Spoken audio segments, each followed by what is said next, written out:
Thank you, Dr. Quresh, for this kind invite for this very nicely crafted instruction course. So, as he said, we are still not moving towards advising MRI. So, there are patients with headache. What is our role as an ophthalmologist? Can we contribute to the investigation and management of the patient? And what if we don't do our role properly? How that patient can actually be misdiagnosed or be taken on a long round trip.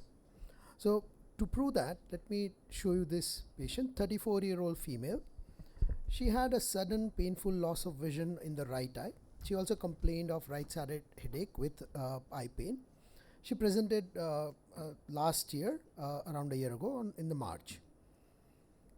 She was seen, and as Dr. Maskati mentioned, she was seen by the retina surgeon with dilated pupils. However, the record, when we went back to the record, this is what it showed. Patient had a 6:36 vision in the affected eye. The patient presented with pain and loss of vision in the right eye. The affected eye had 6/36 vision. Color vision was slightly down. Ocular motility was full. And this is how her optic nerves look like. You see there is clearly a disc edema of the right side. The left eye optic nerve is normal. Patient did not have any complaint in the left eye. So the treating physician at that time said that, oh, patient has a 6:36 vision, acute loss of vision with pain and headache. This does sound like optic neuritis. Patient was sent for MRI brain in orbit, which was reported saying, yeah, probable optic neuritis, clinical correlation, as all report will end with clinical correlation. So, right.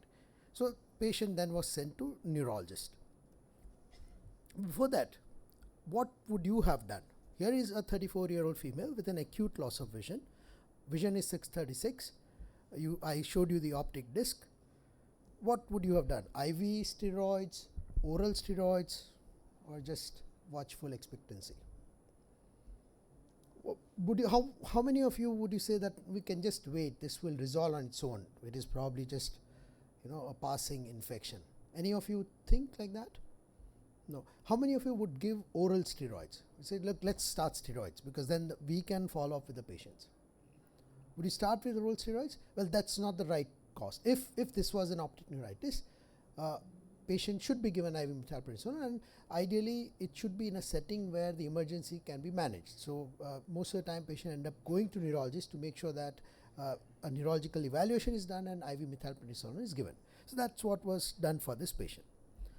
And the note, I mean this is retrospective, note mentioned that patient was given 2 doses and patient was jumping with joy, saying great, now vision has improved, lovely, everything is going on well. And she said that vision, now quality of vision in both eyes have really dramatically improved. However, when patient's steroid was tapered, she came back around 2 months later. So since patient was doing well, since patient went into the neurology universe, patient never came back. But after around 2 months, when the steroids were being tapered, patient went to neurologist saying my vision has gone bad again in the right eye. And that's when patient was referred back to an ophthalmologist to say that what was going on. And here if you see now, actually patient has a large patch of choroiditis with probably CNVM on the right side. Okay, so was there something which we missed out as an ophthalmologist? And that's where patient went on this complete wrong route of MRI, IVMP, improvement with IVMP, and then now the deterioration.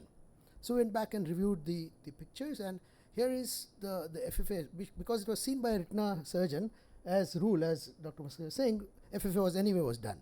So we had an FFA of right eye done in March and then in June. And you see there were already some amount of inflammation which was going on. But if you miss this or if you ignore it, I would say it's okay, it's all right. And here there is clearly now there is a inflammation in the patient was strongly positive for MAN2, chest X-ray was positive, patient was started on appropriate treatment. However, what was our role? And that's the crux of it.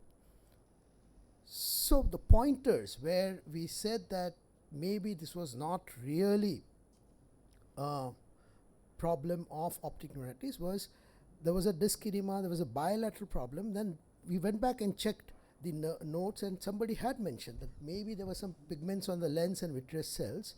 The optic nerve dysfunction was normal. One telling thing was just 2 doses of steroids and patient had a dramatic visual improvement, which is not really a case with a typical optic neuritis. However, the most important point which was missed out in the initial checkup was this, which was, and Dr. Maskati had already built the platform for this. They said query RAPD. With that kind of disc edema, with this kind of vision disparity between two eyes, I would expect an impressive RAPD if this was an optic neuritis. So this was an inflammation, uveitis, posterior uveitis to begin with, because that will not cause RAPD with this kind of disparity, and that was missed out. So probably if RAPD was checked by the treating doctor himself, or if the examination was done little more because of this finding, because optometrist had mentioned query RAPD, then we would have picked up the right diagnosis. So that's the importance of examining pupil, and also saying that just because patient complained of headache, MRI was actually, it deviated the whole thing because it said query optic neuritis. So to check RAPD, what are the steps that we need to follow? We need to make sure that we don't miss out on RAPD, and for that we need to make sure that we follow the steps. It has to be done in a dark room. Patient looks at the far object, not at you or not at your torch, and the full form of RAPD is relative afferent pupillary defect. You are comparing the health of one optic nerve versus the other. So if you have to compare the health of optic nerve, and this you are doing by illuminating the pathway, you need to make sure that the illumination of both the pathway is equal. So you need to make sure the torch is held at the same angle in front of the right eye and the left eye. It is this way, doesn't matter, but it has to be the same angle and for the same amount of time. 3 seconds here and 3 seconds here. So 1, 2, 3, 1, 2, 3, 1, 2, 3, and within 2 or 3 of these cycles, you will pick up the relative afferent pupillary defect. So that was an importance of RAPD, our role, and that headache is not really headache is not the indication for MRI in all patients. This patient probably would have required the retinal evaluation if she was examined.